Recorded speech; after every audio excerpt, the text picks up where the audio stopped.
ल्यूप्रोलाइड। ल्यूप्रोलाइड में के बारे में कंप्लीट इंफॉर्मेशन हासिल करने के लिए इस वीडियो को पूरा देखिए, एंड पर लाइक करें, कमेंट करें, शेयर करें और सब्सक्राइब करें। सबसे पहले मैं ल्यूप्रोलाइड की ब्रांड्स के बारे में आपको बता दूं। ल्यूप्रोडेक्स डिपो फॉर्मेशन है, यानी कि डिपो बन जाता है। इसके साथ साथ आप देख सकते हैं ल्यूप्रोन के इंजेक्शंस भी अवेलेबल हैं, और इसका एक सॉल्ट है ल्यूप्रोलाइड एसीटेट, वो भी अवेलेबल है। अच्छा जी, इसके बाद आप बात करें डोजेज फॉर्म्स और उसकी स्ट्रेंथ की, तो इंजेक्शंस जो हैं, पाउडर फॉर इंजेक्शन जो रिकॉन्स्टिट्यूशन में आता है, सबसे पहले 7.5 mg, 22.5, 30 mg, 45 mg और साथ में 45 mg की एक किट आती है। फिर फेंसोली के नाम से उसका ब्रांड है। इसके बाद इंजेक्शन या सस्पेंशन की फॉर्म में अगर आप देखें, जो ल्यूप्रोन का डिपो बना देते हैं, 3.75 mg, 7.5, 11.25, 22.5, 30 mg और 45 mg। और जो केमसीवी के ब्रांड है वो आती है 42 mg का एक सिरिंज आता है, 6 महीनों के लिए काफी होता है। और इंजेक्शन सोल्यूशन की फॉर्म में भी आते हैं जो डेली लगते हैं, जैसे कि ल्यूप्रोलाइड एसीटेट है, 5 mg पर ml पर वाइल होती है। मैकेनिज्म ऑफ एक्शन समझिए कि ल्यूप्रोलाइड दरअसल है क्या। हमारी बॉडी का एक हार्मोन होता है, ल्यूटिनाइजिंग हार्मोन, रिलीजिंग हार्मोन। वो आपकी नॉर्मल एक हार्मोन है, लेकिन जब किसी बंदे में वो हार्मोन की कमी आ जाती है तो ल्यूप्रोलाइड उसका एगनिस्ट है, एनालॉग है ल्यूटिनाइजिंग हार्मोन, रिलीजिंग हार्मोन का।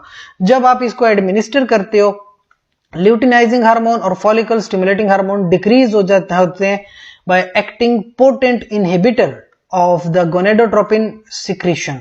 तो जब आपके पास गोनेडोट्रोपिन इनहिबिट हो जाता है, decrease in luteinizing hormone and follicle stimulating hormone levels, it is followed by suppression of ovarian and testicular steroidogenesis. जैसे कि ओवेरियन, ओवरीज, फीमेल में आपके पास हार्मोन बनते हैं स्टेरॉइडल हार्मोन, मर्दों में भी स्टेरॉइडल हार्मोन होते हैं, जैसे टेस्टिस में टेस्टोस्टेरोन है, तो उनके लेवल्स बहुत ज्यादा रिड्यूस हो जाते हैं। अब क्लिनिकल यूजेस क्या है, ऐसा करना क्यों है? आपने देखें, एक क्लिनिकल कंडीशन होती है मर्दों में, एडवांस्ड प्रोस्टेट कैंसर। अब जिन लोगों में प्रोस्टेट कैंसर हो, फिर उन लोगों में आपको ये ल्यूटिनाइजिंग हार्मोन के साथ ड्रग देनी पड़ती है। जैसे ल्यूप्रोन है, 7.5 mg इंट्रामसल्स देते हैं, और मंथली, महीने में एक बार, या 22.5 mg हर 3 महीने बाद, या फिर 30 mg देते हैं हर 4 महीने बाद। 6 महीने के लिए फिर 45 mg आपको देनी पड़ जाती है। एलिग्राइड एक दूसरा ब्रांड है, सिमिलर कंडीशन 7.5, 22.5, 30 mg या फिर 45 mg देते हैं। ल्यूप्रोलाइड एसीटेट जो है वो पर डे देते हैं, 1 mg पर 0.2 ml पर डे।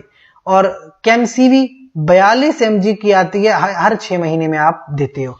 तो ये तो मर्दों में बात हो गई। खवातीन में कंडीशन होती है एंडोमेट्रियोसिस। एंडोमेट्रियोसिस में फिर आप ये ड्रग देते हैं 3.75 mg मंथली, यानी महीने में एक बार, 6 महीने तक ये ड्रग जाती है।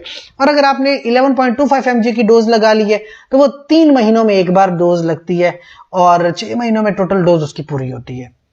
लेकिन याद रखिए, ये ड्रग्स के साथ कुछ साइड इफेक्ट्स आ सकती हैं।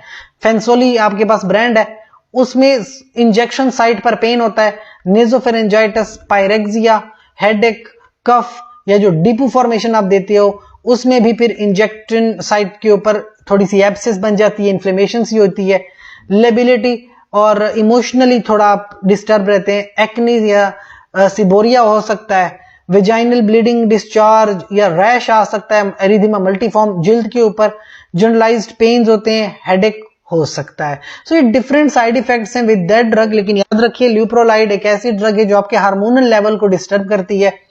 आपने ऐसी ड्रग खुद अपनी मर्जी से कभी नहीं लेनी होती। ऐसी ड्रग आपको हमेशा कोई डॉक्टर या कोई फार्मासिस्ट प्रेस्क्राइब करता है, उसकी हिदायत के मुताबिक आप ऐसी ड्रग्स इस्तेमाल करते हैं, और खुद से कभी भी ऐसी ड्रग का इस्तेमाल नहीं करते, वरना आपके लिए नुकसानदेह साबित हो सकता है। इसके साथ साथ कोई सवाल है तो जरूर पूछिए। हमारे चैनल को लाइक करें, कमेंट करें, शेयर करें, सब्सक्राइब करें। अपना ढेर सारा ख्याल रखिए। शुक्रिया।